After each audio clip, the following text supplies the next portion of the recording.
Vodafone idea और Indus tower की sir. और इंडस टावर का गिरने का कारण सिर्फ यही है कि जो इनकी 31 जनवरी को एक मीटिंग हो रही थी जिसके अंदर ये डिबेंचर के माध्यम से 1600 करोड़ रुपए जुटाने की प्रक्रिया में थे, कहीं ना कहीं इंडस टावर को लग रहा था कि कुछ पैसा ये उनके कर्जों को उतारने के लिए भी किया जाएगा।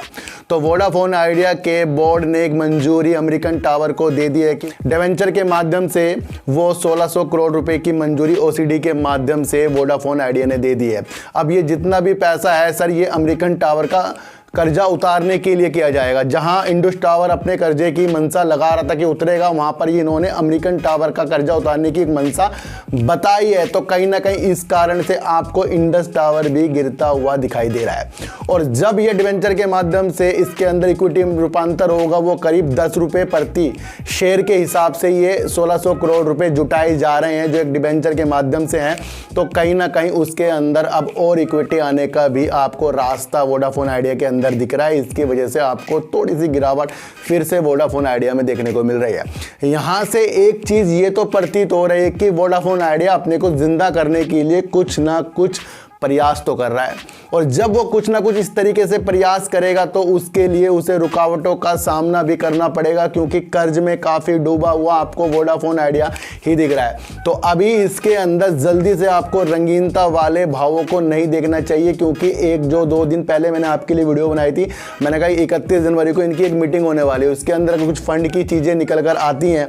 तो वहाँ पर इंडस टावर ने भी आपको तेज़ी दिखाई थी और वोडाफोन आइडिया के अंदर भी तेज़ी आई थी। और मैंने तभी आपको कहा था कि मैंने कहा कि अगर इसके अंदर जो भी चीज़ निकल कर आएगी फिर उसका इफेक्ट आपको शेयरों में देखने को मिलेगा। तो इस वजह से आपको इंडस टावर भी गिरता हुआ और वोडाफोन आइडिया भी आपको गिरता हुआ देखने को मिल रहा है। और एक गिरावट इसके अंदर और भी हो सकती है जब ये अपना Q3 का रिजल्ट भी प्रस्तुत करेंगे, वहाँ पर तो आपको फिर से ही गिरावट के सिलसिले देखने को अपने मन में बुला लेने चाहिए। तो ये जो लंबा सफ़र है ना वोडाफोन आइडिया के लिए, एक चीज़ ये तो दर्शा रहा है कि इसमें समय तो लगेगा, लेकिन अगर इसको कुछ उतारना नहीं है किसी का तो फिर ये चीज़ें डिबेंचर के माध्यम से कर क्यों रहा है, ये भी हमें एक चीज़ सोचनी पड़ेगी। कि 99 रुपीज़ का भी इन्होंने एक प्लान चला दिया है जो सबके लिए, जो इनके प्रीपेड कस्टमर होंगे उनके लिए बेहतर सुविधा का एक नज़रिया जो वोडाफोन आइडिया ने दिखा रहा है। तो इस तरीके से फिर ये क्यों काम कर रहा है। OTT जो प्लेटफॉर्म मैंने आपको बताया उसके लिए भी इनका प्रीपेड प्लान आते हैं, उसके लिए भी फिर ये क्यों काम कर रहा है।